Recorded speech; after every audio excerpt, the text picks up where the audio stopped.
সত্য সুন্দর।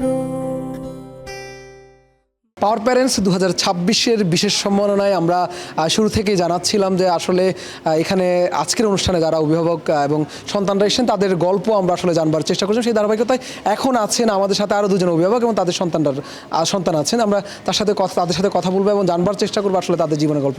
ভাই দেখছিলাম যে বেশ সন্তানের সাথে খুনসুটি দেখছিলাম যে, এবং সেও খুব বাবার সাথে খুব ভালো বন্ডিংস রয়েছে তার। এই যে আজকের এই আয়োজনে এসে কেমন লাগছে কি বলবেন? আলহামদুলিল্লাহ, আসসালামু আলাইকুম। আজকে এই অনুষ্ঠানে এসে আসলে নিজেকে খুব গর্ববোধ মনে হচ্ছে এই জন্য যে আমি প্রথমে এই বসুন্ধরা স্পেশাল চিলড্রেন ফাউন্ডেশনকে আমি আমার অন্তঃস্থল থেকে তাকে আমি স্বাগত জানাই। যে ইয়াসা সোবাহান যে ম্যাডাম আছে, হ্যাঁ ম্যাডামকে আমি ধন্যবাদ দিই যে আমাদের মতন এই বাচ্চাদেরকে উনি যে এত রেসপেক্ট করতেছে বা আমাদের বাচ্চাদের জন্য নিজের বাচ্চার মতন উনি গাইড দিচ্ছে। বা এই বসুন্ধরা স্পেশাল চিলড্রেন ফাউন্ডেশনের যে এই অভিভাবক যে এই স্যার ম্যাডামরা আছে, যা এই বড় ম্যাডাম আছে প্রিন্সিপাল ম্যাডাম যে, হ্যাঁ উনিও বাচ্চাদেরকে অনেক গাইড। বছর ধরে এখানে আসলে সে পড়ছে? আমার বাচ্চাটা 3-3.5 বছর হচ্ছে। তো আমার বাচ্চাটা আসলে অনেক কি বলে এটারে আপনার অনেক ডাক্তার দেখানো হয়েছে। হ্যাঁ ইভেন আমরা ইন্ডিয়াতেও গিয়েছিলাম। হ্যাঁ আসলে আমরা তো নর্মাল ফ্যামিলির লোক, কারণ আমরা তো ইন্ডিয়াতেও গিয়েছিলাম হয়তো রেন্ট করে।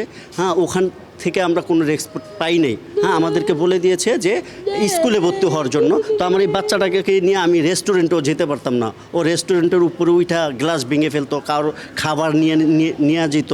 হ্যাঁ অনেক মানুষকে কষ্ট দিত বা মানুষ অনেক মন্দচারীও বলতো। আসলে নিজে সহ্য করে নিছি যে এই বাচ্চার জন্য আমরা অনেক কষ্ট করছি যা বলার মতো না। আসলে এই স্কুলে এসে এখন আমার বাচ্চা শান্ত, আলহামদুলিল্লাহ। হ্যাঁ আমি ধন্যবাদ জানাই যে স্কুলের যত অভিভাবক আছে তাদেরকে আমি টিচারদেরকে আমি ধন্যবাদ দিই যে এরা যারা আছে আমাদের বাচ্চাদেরকে নিজের বাচ্চার মতন গাইড দিচ্ছে। এই সাথে ভাইয়া জানতে চাইবো যে আসলে এই যে এমন একটা বিশেষ চাহিদা সম্পন্ন সন্তান যখন জন্ম নেয় তখন আসলে বাবা মায়ের একটু চ্যালেঞ্জ হয়ে যায় বেশি তাদেরকে মেনটেন করে। বলছিলেন যে আপনার বেশ কষ্ট, এবং কখন বুঝতে পেরেছিলেন সে জন্ম নেওয়ার পর বা তখনকার অনুভূতিটা কেমন? আমার বাচ্চা 2.5 বছর যখন ছিল তখন আমার বাচ্চা বাবা মা কাকা ফুপা এগুলো বলতো, মোবাইলে কথা বলতো, দাদা দাদি বলতো।